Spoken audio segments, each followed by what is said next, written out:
STOMPI, the word order. STOMPI is used to establish the word order in a statement.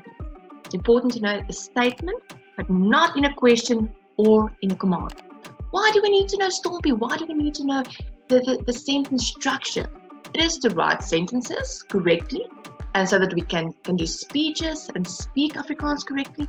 But also you'll get STOMPI in tests and exams. You'll be asked to do the word order, the correct word order in tests and exams. I know. At the end of the video, I'll show you how you will be asked this in tests and exams.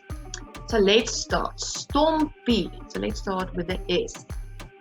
The S in STOMPI is for subject, the onderwerp, the who or what that is doing the action, the person or thing doing the action.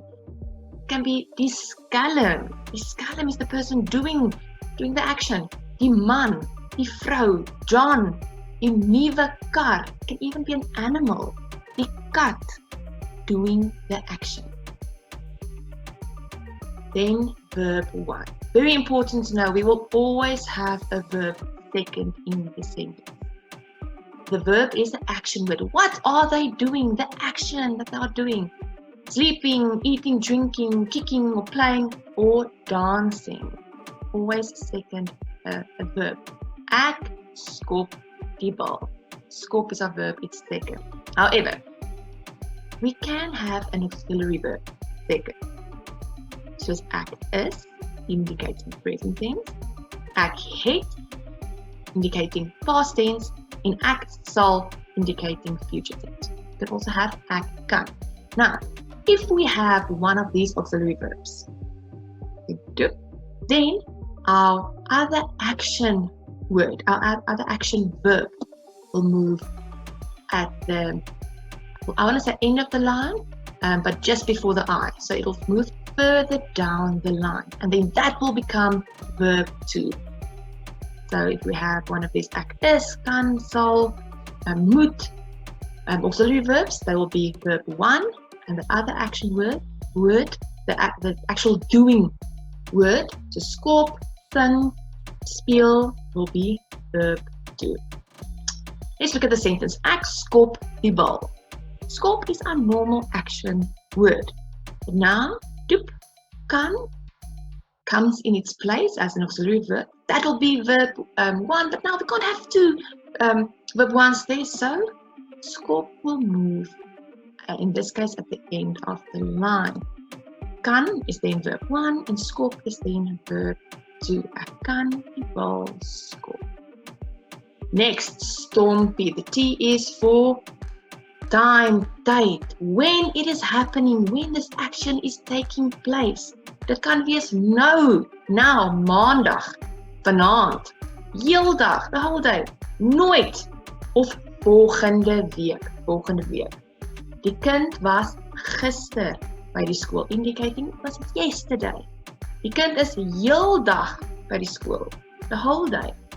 Of die kind sal volgende week, next week, by die skool wees. And because it is a future tense, auxiliary verb there, sal, wees, we get wees. Now, STOMPI, the next one is O, it's the object, the voorwerp, the who or what, the thing receiving the action.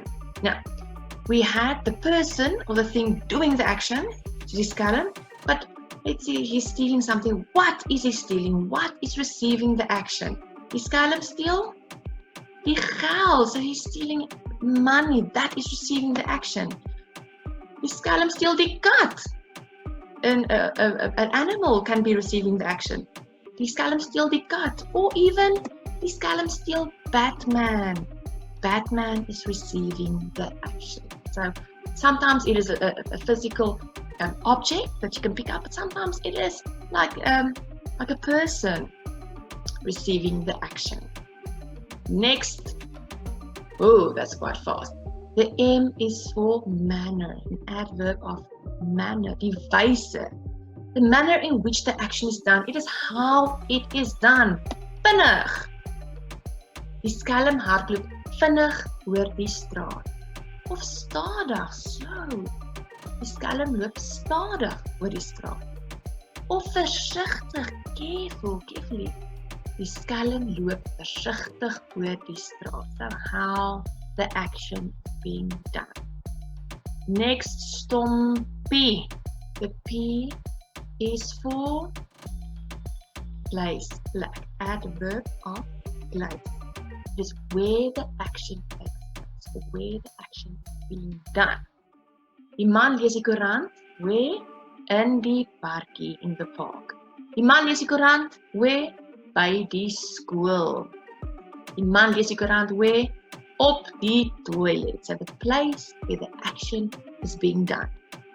Now, very important, after the P, we have our verb to, the action, our action word. So, if, in this case, it will always be when we have an auxiliary verb, is, het, sal, kan, moet, then we have our action word here, soos, ek sal die bal skop.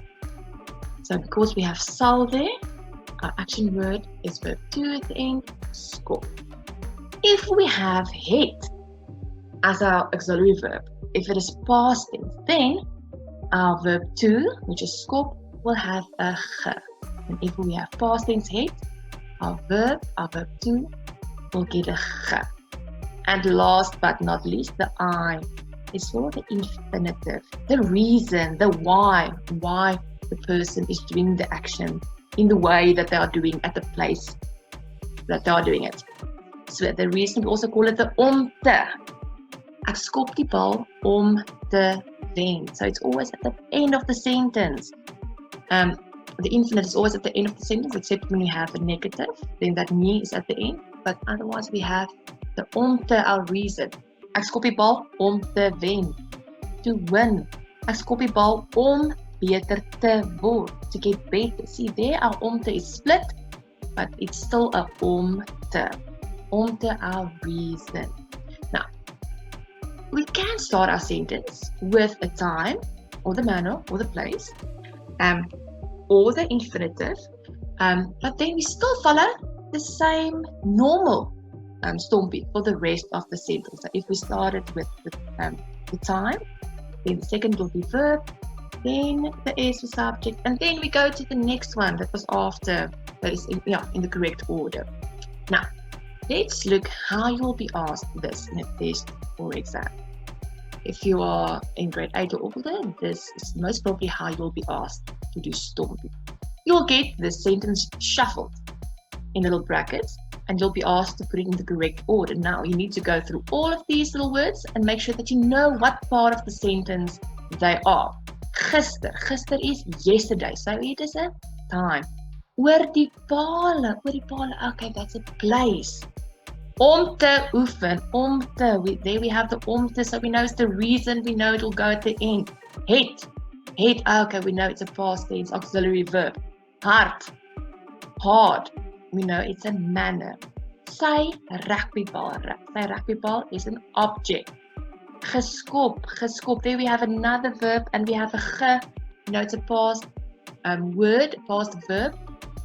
We know it will be verb to, and then die seun is a person. Okay, so that is most probably the person doing the action, and also a little trick there, you see it's in capital letter D, so we know the sentence will start there. Okay, so let's have STOMPI there to help us, and let's start to put it in order. S, the subject, who's doing it? Die seun. Number 2, verb, our auxiliary verb there, het. Then we have time. Wat was ons tyd gewees? Gister. Now we have the object, but what is receiving the action? Sy rugbybal. M is the manner, who? Hard. P is the place, oor die pale. Then our verb to, geskop, and then our infinitive, om te oefen. You will write it without little brackets and a full stop at the end. Die seun het gister sy rugbybal hard oor die pale geskop om te oefen. That's it, guys. I hope that this helped you. Good luck.